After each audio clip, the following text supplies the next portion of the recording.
Ministers ಹೇಳಿದ್ದಾರೆ. ಏನೋ ಸ್ವಲ್ಪ ಟೆಕ್ನಿಕಲ್ ಪ್ರಾಬ್ಲಮ್ ಕಾಣ್ತದೆ. ಕೆಲವರು ಏನು ಹೇಳ್ತಾ ಇದ್ದಾರೆ ಅಂದರೆ ಕೆಳಗಡೆ ನೀರು ಅದನ್ನು ಕೆಳಗಡಿಕಾದರೆ ಅದು ಯಾವುದೋ ಒಂದು ಪವರ್ ಸಪ್ಲೈಗೆ ನೀರು ಕಡಿಮೆ ಆಗ್ತದೆ ಅನ್ನೋ ದೃಷ್ಟಿಯಿಂದ ಮಿಸ್ಗೈಡ್ ಮಾಡ್ತಾ ಇದ್ದಾರೆ ಅನ್ನೋದು ಕೆಲವರೆಲ್ಲ ನನಗೆ ದೂರು ಕೂಡ ಕೊಟ್ಟಿದ್ದಾರೆ. ಇದನ್ನು ನಾನೇ ಖುದ್ದಾಗಿ ಪರಿಶೀಲನೆ ಮಾಡಿಬಿಟ್ಟು ಹೇಳ್ತೇನೆ. ಚಂದು ಕೇಳಮ್ಮನಿ. ಸಭಾಧ್ಯಕ್ಷರೇ, ನನ್ನ ಮತಕ್ಷೇತ್ರದಲ್ಲಿ ಬೆಳ್ಳಟ್ಟಿ ಗ್ರಾಮದಲ್ಲಿ ಒಂದು ಅಗ್ನಿಶಾಮಕ ಠಾಣೆಯನ್ನು ಪ್ರಾರಂಭಿಸಬೇಕಂತೇಳಿ ಮಾನ್ಯ ಸಚಿವರನ್ನ ಒಂದು ಗಮನ ಸೆಳೆಯಲು ಬಯಸ್ತಾ ಇದ್ದೀನಿ.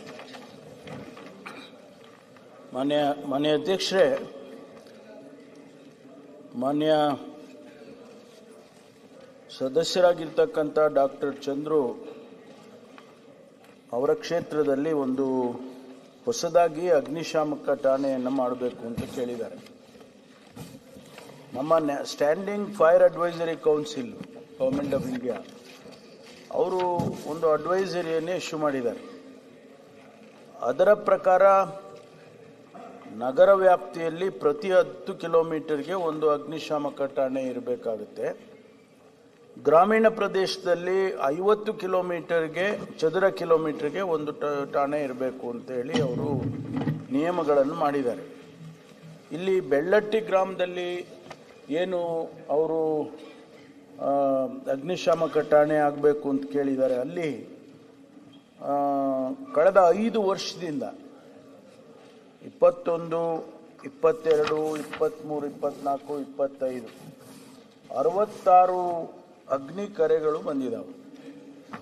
ಆಮೇಲೆ ರಕ್ಷಣಾ ಕರೆ ಅಂಥೇಳಿ ಅದು 4 ಕರೆಗಳು ಬಂದಿದೆ. 2 ಮೃತಪಟ್ಟಿದ್ದಾರೆ. ಸುಮಾರು 89,75,000 ರೂಪಾಯಿಯಷ್ಟು ನಷ್ಟ ಆಗಿದೆ ಅಂತೇಳಿ. ಇದರ ಪ್ರಕಾರ ನೋಡಿದರೆ ಶಿರಹಟ್ಟಿ ಕೇವಲ 20 ಕಿಲೋಮೀಟರ್ ದೂರದಲ್ಲಿದೆ. ಶಿರಹಟ್ಟಿನಲ್ಲಿ ಒಂದು ಅಗ್ನಿಶಾಮಕ ಠಾಣೆ ಇದೆ. 50 ಕಿಲೋಮೀಟರ್ ರೇಡಿಯಸ್ ಇರಬೇಕು ಅಂತ ನ್ಯಾಷನಲ್ ಅಡ್ವೈಸರಿ ಕೌನ್ಸಿಲ್ ಏನು ಹೇಳುತ್ತೆ. ಅದರ ಒಳಗಡೆನೆ 20 ಕಿಲೋಮೀಟರ್ಗೆ ಇದೆ. ಮುಂಡರ್ಗಿನಲ್ಲಿ 32 ಕಿಲೋಮೀಟರ್ನಲ್ಲಿದೆ. ಲಕ್ಷ್ಮೇಶ್ವರದಲ್ಲಿ 23 ಕಿಲೋಮೀಟರ್ನಲ್ಲಿದೆ. ಹಾವೇರಿ ಸ್ವಲ್ಪ ದೂರ ಆಗುತ್ತೆ, 54 ಕಿಲೋಮೀಟರ್ ಇದೆ. ಹೂವಿನಡಗಲಿ 39 ಕಿಲೋಮೀಟರ್. ಶಿರಹಟ್ಟಿ ಮತ್ತು ಲಕ್ಷ್ಮೇಶ್ವರ, ಮುಂಡರ್ಗಿ ಇವೆಲ್ಲ ನಮ್ಮ ನ್ಯಾಷನಲ್ ಅಡ್ವೈಸರಿ ಕೌನ್ಸಿಲ್ ಚೌಕಟ್ಟಿನಲ್ಲೇ ಬರುತ್ತೆ. ಆದ್ದರಿಂದ ಒಂದು ಕಡೆ ಅಗ್ನಿ ಕರೆಗಳು ಕಡಿಮೆ ಇದೆ, ಇನ್ನೊಂದು ಕಡೆ ಡಿಸ್ಟೆನ್ಸು ಕೂಡ ಭಾಳ ಕಡಿಮೆ ಇರತಕ್ಕಂಥ ಡಿಸ್ಟೆನ್ಸ್ನಲ್ಲಿ 3 ಅಗ್ನಿಶಾಮಕ ಠಾಣೆಗಳು ಈಗಾಗಲೇ ನಡೀತಾ ಇದ್ದಾವೆ. ಆದ್ದರಿಂದ ಮತ್ತೊಂದು ಠಾಣೆಯನ್ನು ಬೆಳ್ಳಟ್ಟಿ ಗ್ರಾಮದಲ್ಲಿ ಕೊಡೋದಕ್ಕೆ ಈ ಒಂದು ನ್ಯಾಷನಲ್ ಅಡ್ವೈಸರಿ ಕೌನ್ಸಿಲ್ನಲ್ಲಿ ಕೂಡ ಬರೋಲ್ಲ. ಜೊತೆಗೆ ಏನೋ ಒಂದು ಸ್ಪೆಷಲ್ ಕನ್ಸಿಡ್ರೇಷನಲ್ಲಿ ತಗೊಳ್ಬೇಕು ಅಂತ ಅಂದರೆ ಅಗ್ನಿ ಕರೆಗಳು ಕೂಡ ಅಷ್ಟೊಂದು ಬರೋದಿಲ್ಲ. ಹಾಗಾಗಿ ಈ ಸದ್ಯದ ಪರಿಸ್ಥಿತಿಯಲ್ಲಿ ಇದನ್ನ ಮಾಡೋದಕ್ಕೆ ಸಾಧ್ಯ ಇಲ್ಲ ಅಂತ ಹೇಳಿ ನಾನು ಮಾನ್ಯ ಸದಸ್ಯರಿಗೆ ತಿಳಿಸೋದಕ್ಕೆ ಬಯಸ್ತೇನೆ. ಸಭಾಧ್ಯಕ್ಷರೇ, ಒಂದೇ ನಿಮಿಷ ನೀವು ಗಮನ ಸೆಳೆದು ಉತ್ತರ ಬೇರೆ ಅಲ್ಲ. ಈಗ ಅವ್ರು ಕೇಳಿದಂತ ಉತ್ತರಕ್ಕೆ ನಾನು ಅವ್ರು ಕೊಟ್ಟಿರುವಂತ ಉತ್ತರದಲ್ಲಿ ಮಾತಾಡ್ತಾ ಇದ್ದೀನಿ. ಏನಂತ ಸಚಿವರೇ, ತಾವು ಏನು ಈ ಕಿಲೋಮೀಟರ್ ಏನು SFAC ಬಗ್ಗೆ ತಾವು ಏನು ಹೇಳಿದಿರಿ, ಸ್ಪಂದನಾ ಸಮಯವು ನಗರ ಪ್ರದೇಶದಲ್ಲಿ 5 ನಿಮಿಷ, ಅದರ ಕೆಳಗಿನ ಲೈನ್ ಒಂದಿಷ್ಟು ಓದಿ, ಹಾಗೂ ಗ್ರಾಮಾಂತರ ಪ್ರದೇಶಗಳಲ್ಲಿ 20 ನಿಮಿಷ ಅಂತ ತಾವು ಕೊಡ್ತೀರಿ. ತಾವು ಹೇಳ್ತಾ ಇರೋದು 20-30 ಕಿಲೋಮೀಟರ್ ದೂರದಲ್ಲಿ ಇರುವಂಥದ್ದನ್ನ ನಾವು ನಗರ ಪ್ರದೇಶದಲ್ಲಿ ಇರುವಂಥ ಇವು 2 ತಾವೇನು ಶಿರಹಟ್ಟಿ ಮತ್ತು ಲಕ್ಷ್ಮೇಶ್ವರದಲ್ಲಿದ್ದ ಅಗ್ನಿಶಾಮಕಗಳು ನಗರ ಪ್ರದೇಶದಲ್ಲಿದ್ದಾವೆ.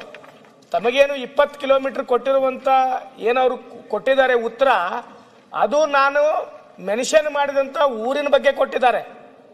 ತಾವು ಅರ್ಥ ಮಾಡ್ಕೊಳ್ಳಿ ಸಚಿವರೇ, ನಾನೇನು ಬೆಳ್ಳಟ್ಟಿ ಅಂತ ತಗೊಂಡಿದ್ದೀನಿ, ಬೆಳ್ಳಟ್ಟಿ ರೇಡಿಯಸ್ ಅನ್ನು ತೋರಿಸ್ತಾ ಇದ್ದಾರೆ. ಆದ್ರೆ ಶಿರಹಟ್ಟಿಯಿಂದ ಆ ಎಂಡಿಗೆ ಹೋದ್ರೆ 45-40 ಕಿಲೋಮೀಟರ್ ಆಗುತ್ತೆ ನನಗೆ. ಆ ಎಂಡ್ ನನ್ನ ಬಾರ್ಡರಿಗೆ.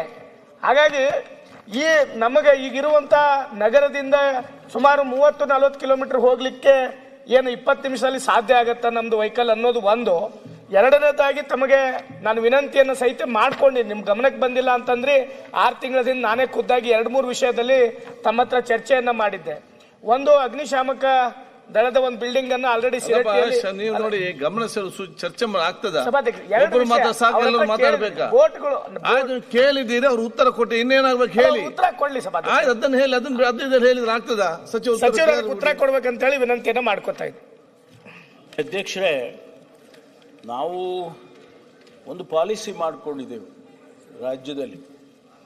ಏಕೆಂದರೆ ಭಾಳ ಹೊಸದಾಗಿ ಸುಮಾರು ತಾಲೂಕುಗಳಾಗಬೇಕು. ಆ ತಾಲೂಕುಗಳಲ್ಲಿ ಒಂದು ಹೊಸ ಠಾಣೆ, ಅಗ್ನಿಶಾಮಕ ಠಾಣೆ ಮಾಡಲೇಬೇಕು ಅಂತ. ಪ್ರತಿಯೊಂದು ಹೊಸ ತಾಲೂಕಿನಲ್ಲಿ ಒಂದು ಅಗ್ನಿಶಾಮಕ ಠಾಣೆ ಮಾಡಲೇಬೇಕು ಅಂತೇಳಿ ಒಂದು ಹೊಸ ನಿಯಮವನ್ನು ಮಾಡ್ಕೊಂಡಿದ್ದೀವಿ ರಾಜ್ಯದಲ್ಲಿ. ಅದನ್ನು ನೋಡಿದರೆ ಈಗ ನಮಗೆ ಬೆಳ್ಳಟ್ಟಿ ಗ್ರಾಮದಲ್ಲಿ ಅವರು ಡಿಸ್ಟೆನ್ಸ್ ಲೆಕ್ಕ ಹಾಕ್ತಾರೆ, ಆದರೂ ನಿಮ್ದು 50 ಕಿಲೋಮೀಟರ್ಸ್ ಬರಲ್ಲ. ಈ ಎಂಡಿಂದ ಆ ಎಂಡಿಗೆ ಹೋಗಬೇಕು ಅಂದರೂ ಕೂಡ 50 ಕಿಲೋಮೀಟರ್ಸ್ ಬರೋದಿಲ್ಲ. 20 ಮಿನಿಟ್ಸಲ್ಲಿ ಅವರು ರೀಚ್ ಆಗಬೇಕು ಅಂತ ನಿಯಮ ಇದೆ. 20 ಮಿನಿಟ್ಸಲ್ಲಿ ಆಗ್ತಾರೆ.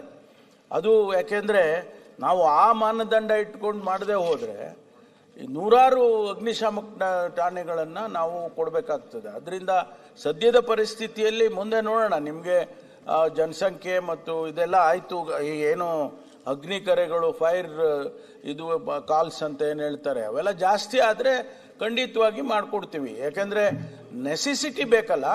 ಅಲ್ಲ, ಒಂದು ಠಾಣೆ ಮಾಡಬೇಕು ಅಂದ್ರೆ ಸುಮಾರು ಹಣ ಖರ್ಚಾಗುತ್ತೆ. ಅದನ್ನ ನಾವು ಅದು ನೆಸೆಸಿಟಿ ಇದ್ರೆ ಮಾಡಬಹುದು. ನೆಸೆಸಿಟಿ ಇಲ್ಲಿ ಕಾಣ್ತಾ ಇಲ್ಲ. 66 ಕಾಲ್ 5 ವರ್ಷದಲ್ಲಿ 66 ಕಾಲ್ ಬಂದಿದೆ. ಅಲ್ಲ ಸಭಾಧ್ಯಕ್ಷರೇ, ಒಂದು ನಂಬರ್ ಆಫ್ ಕಾಲ್ಸ್ ಜಾಸ್ತಿ ಇದ್ರೆ ಅಥವಾ ಜನ ಜಾಸ್ತಿ ಸಭಾಧ್ಯಕ್ಷರೇ ತಾವು ಮೆನ್ಷನ್ ಮಾಡ್ತೀರಿ. ನಮ್ಮಲ್ಲಿ 25-30 ಜನದ್ದು ಮೆಕ್ಕೆಜೋಳ ಒಂದ್ ಕಡೆ ಇಟ್ಟಿದ್ದನ್ನ ಸುಟ್ಟೋಯ್ತು. ತಮ್ಮ ಲೆಕ್ಕಕ್ಕೆ ಒಂದು ಇನ್ಸಿಡೆಂಟ್ಗೆ ಬರೋದಿಲ್ಲ. ಒಂದು ಸಿಸ್ಟಮ್ ಇದೆ ನಮ್ಮನೆಯವರು. ಅವರು ಏನ್ ಹೇಳಿದ್ದಾರೆ, ಈ ರಾಜ್ಯದಲ್ಲಿ ಒಂದು ಪಾಲಿಸಿ ಇದೆ. ಯಾವುದೇ ಸರ್ಕಾರ ಬರಲಿ, ಒಂದು ಪಾಲಿಸಿ ಇದೆ. ಪಾಲಿಸಿ ಒಂದು ಜಿಲ್ಲಾ ಮಟ್ಟದ ಫೈರ್ ಸ್ಟೇಷನ್, ತಾಲೂಕು ಮಟ್ಟದ ಫೈರ್ ಸ್ಟೇಷನ್ ಅಂತ ಇರುವಂತದ್ದು ಆ ಪಾಲಿಸಿ ಪ್ರಕಾರ.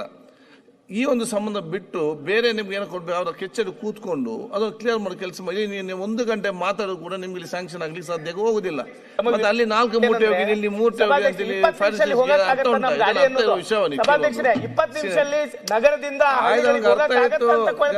ನಮ್ಗೆ ಅರ್ಧ ಶಾಸಕರಾಗಿ ನಿಮ್ಮ ಒಂದು ಆಶಯ ಕನಸು ಅರ್ಥ ಆಗ್ತದೆ. ನಮ್ಮ ಪ್ರತಿಯೊಂದು ಕ್ಷೇತ್ರದಲ್ಲಿ ಕೂಡ ಮಾಡ್ಕೊತಾ ಇದ್ದೀನಿ. 20 ನಿಮಿಷದಲ್ಲಿ ಹೋಗಕ್ ಆಗತ್ತಾ? 45 ಕಿಲೋಮೀಟರ್ ನೋಡೋಣ, GPS ಆಗಿ ನೋಡ್ತೇನೆ. ಟಿ ರಘುಮೂರ್ತಿ ಅವರೇ, ಇಲ್ಲ ಟಿ ರಘುಮೂರ್ತಿ. ಸನ್ಮಾನ್ಯ ಸಭಾಧ್ಯಕ್ಷರೇ, ನಾನು ಕಂದಾಯ ಸಚಿವರಲ್ಲಿ ಚಿತ್ರದುರ್ಗ ಜಿಲ್ಲೆಯ 6 ತಾಲೂಕುಗಳಲ್ಲಿ ಬರ ಪರಿಹಾರದ ದುರುಪಯೋಗ ಆಗಿದೆ ಸುಮಾರು 48 ಕೋಟಿ ಅಂತ ಒಂದು. ಇನ್ನೊಂದು ಚಳ್ಳಕೆರೆ ತಾಲೂಕಲ್ಲಿ ಇನ್ಶೂರೆನ್ಸ್ ಕಂಪನಿಯವರಿಂದ ಮತ್ತು ಅಧಿಕಾರಿಗಳಿಂದ 83 ಲಕ್ಷ ದುರುಪಯೋಗ ಆಗಿದೆ ಅಂತ ಹೇಳಿ ಇದು 22-23ನೇ ಸಾಲಿಂದು. ಇದುವರೆಗೂ ಕ್ರಮ ಆಗಿಲ್ಲ. ಅದರ ಬಗ್ಗೆ ನಾನು ಕಂದಾಯ ಸಚಿವರಲ್ಲಿ ಗಮನ ಸೆಳೀತೀನಿ. ಅಧ್ಯಕ್ಷರೇ, ಈಗಾಗಲೇ ಮಾನ್ಯ ರಘುಮೂರ್ತಿಯವರ ಒಂದು ದೂರಿದ ಆಧಾರದ ಮೇಲೆ ಈ ಪ್ರಧಾನ ಮಂತ್ರಿ ಫಸಲ್ ಬಿಮಾ ಯೋಜನೆ ಮಾರ್ಗಸೂಚಿಯನ್ನು ಉಲ್ಲಂಘಿಸಿದಂಥ ಯೂನಿವರ್ಸಲ್ ಸ್ಯಾಂಪೋ ಜನರಲ್ ಇನ್ಶೂರೆನ್ಸ್ ವಿಮಾ ಸಂಸ್ಥೆಯ ಮೇಲೆ ನಾವು 21/12/2023 ಚಳ್ಳಕೆರೆ ತಾಲೂಕಿನ ತಳಕು ಉಪವಿಭಾಗ ಪರಶುರಾಂಪುರ ಆರಕ್ಷಕ ಠಾಣೆಯಲ್ಲಿ ನಾವು FIR ಅನ್ನು ನಾವು ಮಾಡಿಸಿದ್ದೇವೆ. ಅದಾದಮೇಲೆ 22/1/2024 ಈ ಸಂಸ್ಥೆ ಏನಿದೆ ವಿಮಾ ಕಂಪನಿ USGIC ಅವರು ಹೋಗಿ ಸ್ಟೇಯನ್ನು ತಂದಿದ್ದಾರೆ. ಅದು ಮಾನ್ಯ ಶಾಸಕರ ಗಮನಕ್ಕೆ ಕೂಡ ಇದೆ. ಮತ್ತು 11/6/2026 ಈ ಸ್ಟೇಯನ್ನು ವೆಕೇಟ್ ಮಾಡಲಿಕ್ಕೆ ಈಗಾಗಲೇ ನಾವು ಪಿಟಿಷನನ್ನು ಕೂಡ ನಾವು ಮಾಡಿದ್ದೇವೆ ಅಧ್ಯಕ್ಷರೇ. ಮತ್ತು ಮೊನ್ನೆ ಕೂಡ ಮಾನ್ಯ ಶಾಸಕರ ಒತ್ತಡದ ಮೇರೆಗೆ ಇದನ್ನು ತುರ್ತಾಗಿ ಮಾಡಬೇಕು ಅಂದ್ಬಿಟ್ಟು AG ಅವ್ರ ಜೊತೆನೂ ಸಮಾಲೋಚನೆಯಲ್ಲಿ ನಡೆಸಿಬಿಟ್ಟು ಪ್ಯಾರಾವೈಸ್ ರಿಮಾರ್ಕ್ಸನ್ನು ಈಗಾಗಲೇ ಕೋರ್ಟಿಗೆ ನಾವು ಸಲ್ಲಿಸಿದ್ದೇವೆ ಅಧ್ಯಕ್ಷರೇ. ಈ ಸದರಿ ಪ್ರಕರಣ ಈ ವಿಚಾರ ಹಂತದಲ್ಲಿದೆ. ಇದನ್ನು ಎಕ್ಸ್ಪೆಡೈಟು ನಾವು ಲೀಗಲ್ ಡಿಪಾರ್ಟ್ಮೆಂಟ್ ಅವ್ರ ಜೊತೆ ಮಾತನಾಡ್ಕೊಂಡು ಮಾಡಿಸ್ತೀವಿ ಅಧ್ಯಕ್ಷರೇ. ಓಕೆ, ಇದು ಒಂದು ವಿಷಯ. ನೀವು ಲಾಸ್ಟಿಗೆ ಬಂದರೆ ಸರ್, 2ನೇ ವಿಷಯಕ್ಕೆ, ಇದು ಇನ್ಸೂರೆನ್ಸ್ದು. ಇನ್ಸೂರೆನ್ಸ್ ಅವರು ಇದೆಲ್ಲ ಮಾಡಿಬಿಡೋದು, ಸ್ಟೇ ತೊಗೊಳೋದಾದರೆ ಇದು ಯಾವ ರೀತಿಯಾಗಿ ಅಂತ ಅದಕ್ಕೋಸ್ಕರ ಇದು 22-23ನೇ ಸಾಲಿಂದು ಇದ್ರ ಬಗ್ಗೆ ಬಹಳಷ್ಟು ಗಂಭೀರವಾಗಿ ತಗೊಂಡು ಇದನ್ನ ಸಾಲ್ವ್ ಮಾಡಬೇಕು. ಇನ್ನೊಂದು 48 ಕೋಟಿದು 6 ತಾಲೂಕ್ದು ಇದು 42,958 ರೈತರಿಗೆ, 201 ಜನ VAಗಳು, 6 ಜನ ತಹಸೀಲ್ದಾರರು ಎಲ್ಲ ಸೇರಿ ಸುಮಾರು 48 ಕೋಟಿ ಅವ್ಯವಹಾರ ಆಗಿರೋದು. ಇದನ್ನ ನಾನು ಲಾಸ್ಟ್ ಇಯರ್ ನಾನು ಗಮನ ಸೆಳೆದೆ, ಕಂದಾಯ ಸಚಿವರು ಉತ್ತರ ಕೊಟ್ಟಿದ್ರು. ಆದ್ರೆ ಇದೇನಾಗಿದೆ, 3 ವರ್ಷ ಆದ್ರೂ ಕೂಡ ಇದೇ ಬರೀ ಇನ್ನೂ ಹಂತದಲ್ಲಿ, ಇದೆಲ್ಲ ಡೀಟೇಲ್ ಆಗಿ ನೋಡಿದಾಗ ಇನ್ನು ಬೇರೆ ಬೇರೆ ಹಂತದಲ್ಲೇ ಎಲ್ಲ ಹೇಳ್ತಾ ಇದ್ದಾರೆ. ಯಾಕಂದ್ರೆ ಪ್ರತಿ ವರ್ಷನೂ ನಮ್ಮ ಚಿತ್ರದುರ್ಗ ಜಿಲ್ಲೆ ಏನ್ ನಮ್ದು ಇವಾಗ ಯಾವತ್ತು ಬರಗಾಲದ ಜಿಲ್ಲೆ. ಯಾಕಂದ್ರೆ ಈಗಾಗಲೇ ಎಲ್ರಿಗೂ ಗೊತ್ತಿರುವಂತೆ ಇಡೀ ಭಾರತ ದೇಶದಲ್ಲೇ 16 ಜಿಲ್ಲೆಗಳಲ್ಲಿ ಬಹಳಷ್ಟು ಬಾರಿ ಬರಗಾಲಕ್ಕೆ ತುತ್ತಾಗಂಥದ್ದು ನಮ್ಮ ಚಿತ್ರದುರ್ಗ ಜಿಲ್ಲೆ. ಪ್ರತಿ ವರ್ಷನೂ ಈ ಪ್ರೋಸೆಸ್ ನಡೆದಿದೆ. 3 ವರ್ಷ 3.5 ವರ್ಷ 4 ವರ್ಷ ಆದ್ರೂ ಏನೂ ಆಗಿಲ್ಲ ಅಂದ್ರೆ ಅಲ್ಲಿ ಮುಂದೆ ಇದೇ ಕೆಲಸ ನಡೆದಿರ್ತದೆ. ಅದಕ್ಕೋಸ್ಕರ ಈಗ ಕಂದಾಯ ಸಚಿವರು ಇಲ್ಲ, ನಮ್ಮ ಗ್ರಾಮೀಣಾಭಿವೃದ್ಧಿ ಸಚಿವರು ಉತ್ತರ ಕೊಡ್ತಾರೆ. ಆದ್ರೆ ನಿಮ್ಮ ಮುಖಾಂತರ ನನ್ನ ಸರ್ಕಾರಕ್ಕೆ, ಕಂದಾಯ ಸಚಿವರಿಗೆ ತಿಳಿಸೋದು ಇಷ್ಟೇನೆ, ಇವ್ರ ಮೇಲೆ ಏನೋ ಆಕ್ಷನ್ ಆಗಿಲ್ಲ ಅಂದ್ರೆ ಇದು ಮುಂದೆ ಕಂಟಿನ್ಯೂ ಆಗ್ತಾನೆ ಹೋಗ್ತಾ ಇರ್ತದೆ ಸಭಾಧ್ಯಕ್ಷರೇ. ಅದಕ್ಕೋಸ್ಕರ ಇದನ್ನ ಗಂಭೀರವಾಗಿ ತಗೊಂಡು ಕಾಲಮಿತಿಯೊಳಗೆ ಇದು ಅವ್ರಿಗೆ ಯಾರು ತಪ್ಪಿತಸ್ಥರಿದ್ದಾರೆ, ಅಧಿಕಾರಿಗಳಿರ್ಬೋದು, ಬೇರೆ ಯಾರೆಲ್ಲ ಇದ್ದಾರೆ, ಅಲ್ಲಿ ರೈತರು ಅಲ್ದಿದ್ದಂಥವ್ರು, ಅರ್ಹರಿಲ್ದಂಥ ಫಲಾನುಭವಿಗಳು, ಯಾಕಂದ್ರೆ ಅವ್ರಿಗೆಲ್ಲ ನಾವು ನ್ಯಾಯ ಕೊಡಬೇಕು. ಯಾರು ಅರ್ಹರಿದ್ದಾರೆ ಅವ್ರ ದುಡ್ಡು ಬೇರೆಯವ್ರಿಗೆಲ್ಲ ಆಗಿದೆ. ಅದಕ್ಕೋಸ್ಕರ ಇದನ್ನ ಗಂಭೀರವಾಗಿ ತಗೊಂಡು ಬೇಗ ಕಾಲಮಿತಿಯೊಳಗೆ ಮಾಡ್ಕೊಡ್ಬೇಕಂತೇಳಿ ಈ ಸಂದರ್ಭದಲ್ಲಿ ಕೇಳಿ. ಮಾನ್ಯ ಅಧ್ಯಕ್ಷರೇ, ಖಂಡಿತವಾಗೂ ಇದನ್ನ ಅವರ ಏನು ಭಾವನೆ ಇದೆ ಅದನ್ನ ಹಿಂದೆ ಕೂಡ ವ್ಯಕ್ತಪಡಿಸಿದ್ದಾರೆ. ಒಂದು ಅರ್ಧ ಗಂಟೆ ಕೂಡ ಅವರು ಇದು ಚರ್ಚೆ ಮಾಡಿದಾಗ ನಾನು ಕೂಡ ಸದನದಲ್ಲಿ ಇದ್ದೆ. ಸೊ ಇದು ಬಹಳ ಗಂಭೀರವಾಗಿ ಸರ್ಕಾರ ಪರಿಗಣಿಸ್ತಾ ಇದೆ. ನಾವು ಹೇಳ್ದಂಗೆ ಇಲಾಖೆ ವತಿಯಿಂದ AG ಅವರ ಜೊತೆ ಪರ್ಸನಲ್ ಅಲ್ಲಿ ಟಚ್ ಆಗಿ ಇದು ಸ್ಟೇನ ವೆಕೇಟ್ ಮಾಡಿಸೋ ನಿಟ್ಟಿನಲ್ಲಿ ನಾವು ಕ್ರಮ ವಹಿಸ್ತೇವೆ. ಒಂದನೇದು. ಎರಡನೇದು, ಯಾರೇ ಅಧಿಕಾರಿಗಳು ಇದರಲ್ಲಿ ಶಾಮೀಲಿದ್ರು ಕೂಡ, VAಗಳಿರ್ಬೋದು, ತಹಸೀಲ್ದಾರ್ ಇರ್ಬೋದು, ಯಾರಿದ್ರು ಕೂಡ, ಅಗ್ರಿಕಲ್ಚರ್ ಡಿಪಾರ್ಟ್ಮೆಂಟಿಂದ ಇರ್ಬೋದು, ಯಾರಿದ್ರು ಕೂಡ ಅವರಿಗೆ ನಿರ್ದಾಕ್ಷಿಣ್ಯವಾಗಿ ಕ್ರಮ ತಗೊಳ್ಳೋದು ನಾವು ಆದ್ಯ ಕರ್ತವ್ಯ ಆಗ್ತದೆ. ರೈತರ ಜೀವನ ಜೊತೆ ಯಾರು ಚೆಲ್ಲಾಟ ಆಡ್ತಾರೆ ಅಂಥವರಿಗೆ ನಮ್ಮ ಸರ್ಕಾರ ಯಾವುದೇ ರೀತಿಯಾದಂಥ ಬೆಂಬಲ ಕೊಡೋದಿಲ್ಲ. ಅಧ್ಯಕ್ಷ, will deal with it with utmost importance and strictly as well. Personal ಆಗಿ ನಾನು ಕೂಡ AG ಅವರಿಗೆ ಈ ವಿಚಾರವನ್ನ ವೈಯಕ್ತಿಕವಾಗಿ ನಾನು ಮಾತನಾಡ್ತೀನಿ. ಮಾನ್ಯ ಶಾಸಕ HK ಸುರೇಶ್ ಇಲ್ಲ, BR ಪಾಟೀಲ್, ಬಸನಗೌಡ ತುರ್ವಿಹಾರ್,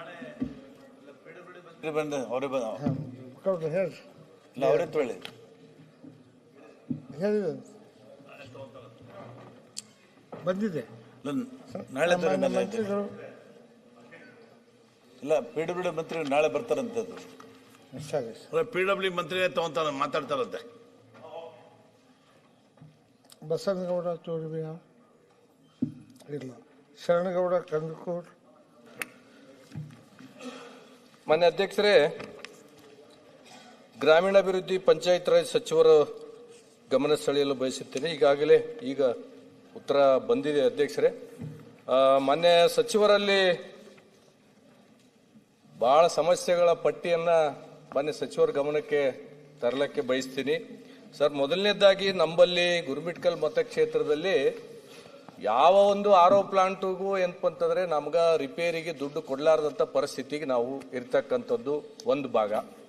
ಎರಡನೇ ಭಾಗ, ಹಿಂದೆ ನಮ್ಮ ತಂದೆಯವರು ಶಾಸಕರಾಗಿ ಇರುವಾಗ ಇರ್ತಕ್ಕಂಥ 1,13,00,000 ರೂಪಾಯಿ ಬೋರ್ವೆಲ್ ಬಿಲ್ಗಳು ಸಹ ನಮಗೆ ಆಗಿಲ್ಲ.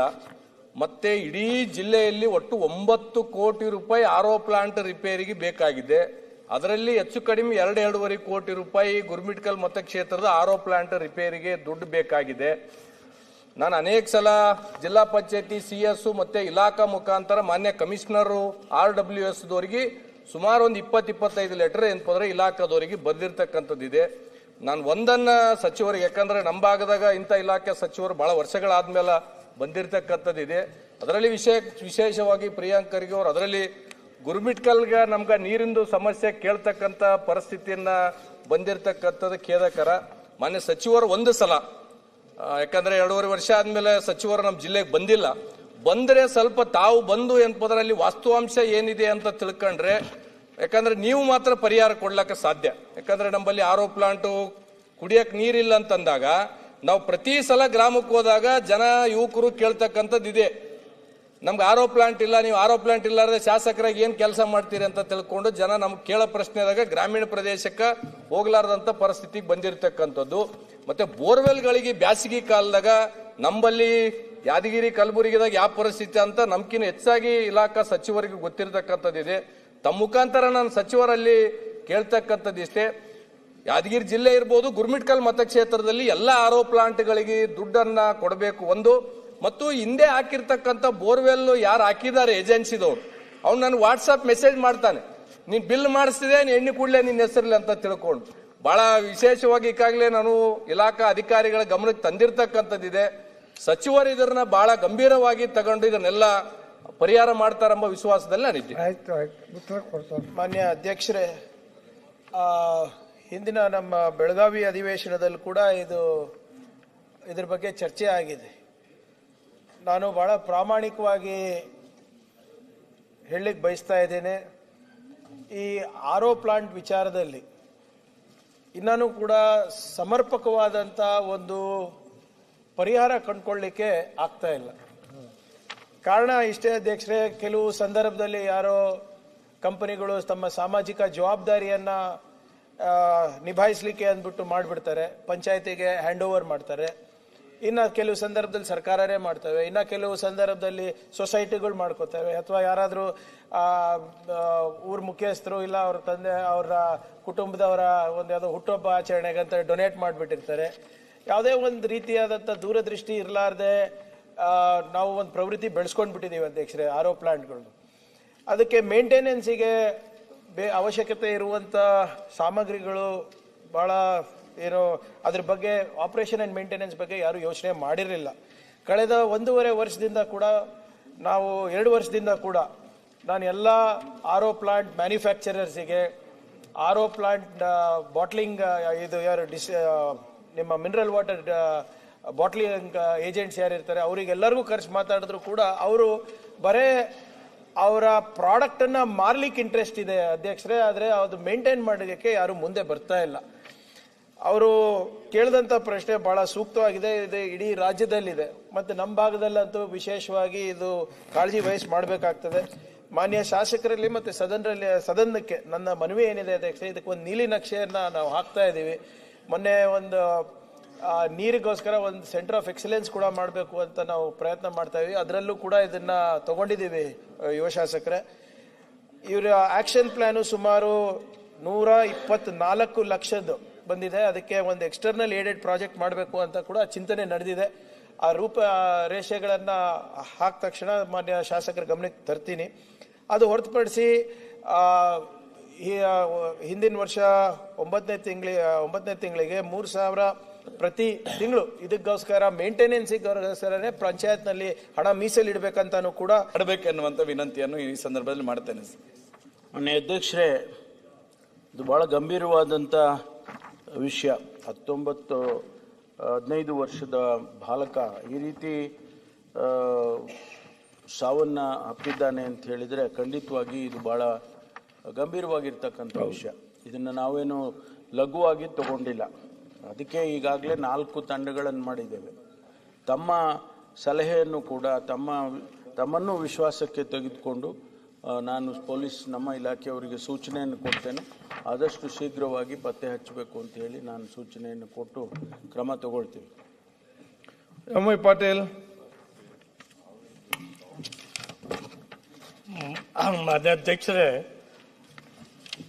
ಅಫ್ಜಲ್ಪುರ ಕ್ಷೇತ್ರದಲ್ಲಿ ಮಾಷಾಳ್ ಅಂತೇಳಿ ಒಂದು ಗ್ರಾಮ, ಅತಿ ದೊಡ್ಡ ಗ್ರಾಮ ಇದೆ.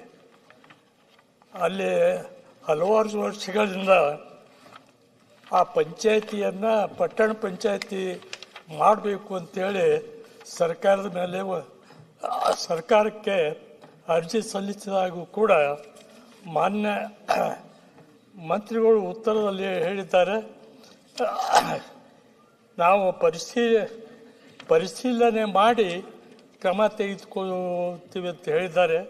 ಆದರೆ ಕಾಲಮಿತಿಯಲ್ಲಿ ಈಗ ಕ್ರಮ ತೆಗೆದುಕೋಬೇಕು ಅಂತ ಹೇಳಿ ನಾನು ಅವರಲ್ಲಿ ವಿನಂತಿ ಮಾಡ್ತೇನೆ. ಮಾನ್ಯ ಅಧ್ಯಕ್ಷರೇ, ಎಂ.ವೈ. ಪಾಟೀಲ್ ಅವರು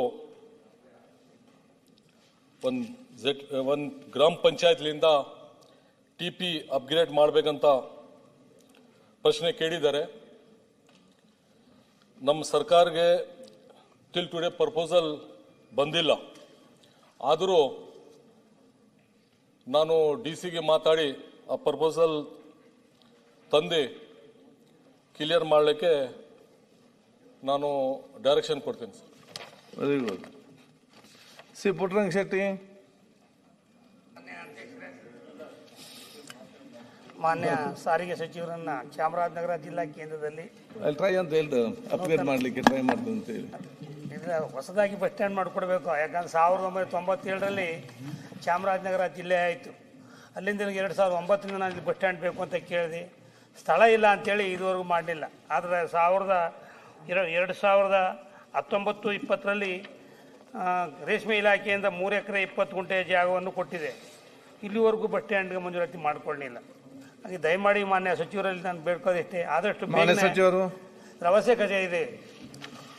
ಸಭಾಧ್ಯಕ್ಷರೇ, ಇದು ನಾನು ಹಿಂದೆ ಇದೇ ಇಲಾಖೆ ಮಂತ್ರಿಯಾಗಿದ್ದಾಗಲೂ ಪುಟ್ಟರಂಗ ಶೆಟ್ಟಿ ಕೇಳಿದ್ರು. ಆಗ ಸ್ಥಳದ ಅಭಾವ ಇತ್ತು. ಈಗ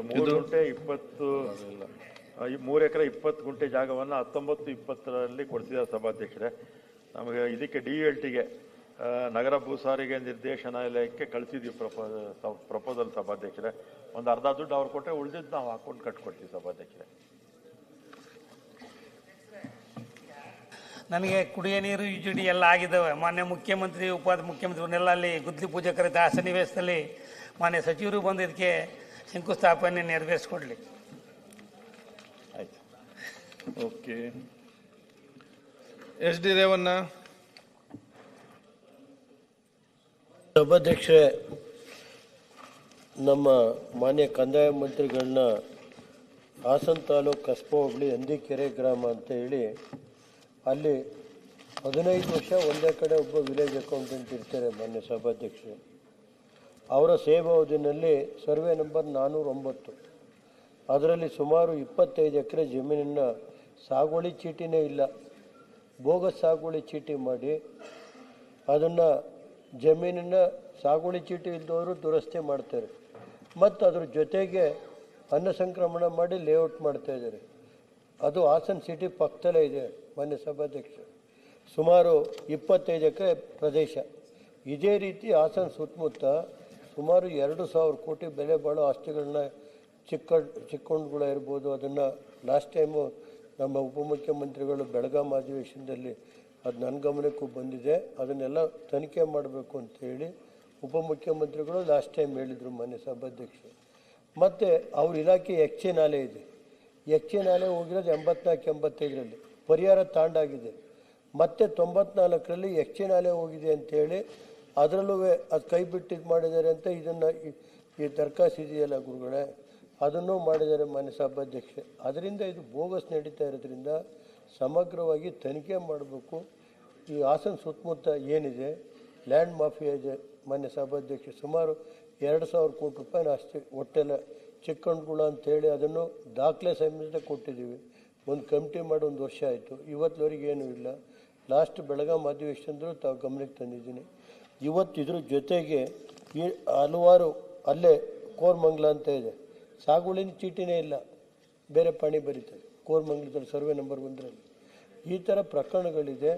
ಅದನ್ನು ಹಾಸನ ಸುತ್ತಮುತ್ತ ಹಲವಾರು ಲಾಸ್ಟ್ ಟೈಮು ಉಪಮುಖ್ಯಮಂತ್ರಿಗಳೇ ಸಭೆಯಲ್ಲಿ ಬೆಳಗಾಂನಲ್ಲಿ ಹೇಳಿದರು, ನನ್ನ ಗಮನಕ್ಕೂ ಬಂದಿದೆ ಅಂತ ಕಂದಾಯ ಮಂತ್ರಿಗಳು ಹೇಳಿದ್ರು. ಬೇಕಾದ್ರೆ ಒಂದು SIT ತನಿಖೆನಾರು ಮಾಡಿಸಿ ಅಂತೇಳಿ ನಾನು. ಹೆಚ್ಚಿನ ವಿಡಿಯೋಗಳಿಗೆ ಪ್ರತಿಧ್ವನಿ ಯೂಟ್ಯೂಬ್ ಚಾನೆಲ್ ಸಬ್ಸ್ಕ್ರೈಬ್ ಮಾಡಿ, ಬೆಲ್ ಐಕಾನ್ ಕ್ಲಿಕ್ ಮಾಡಿ.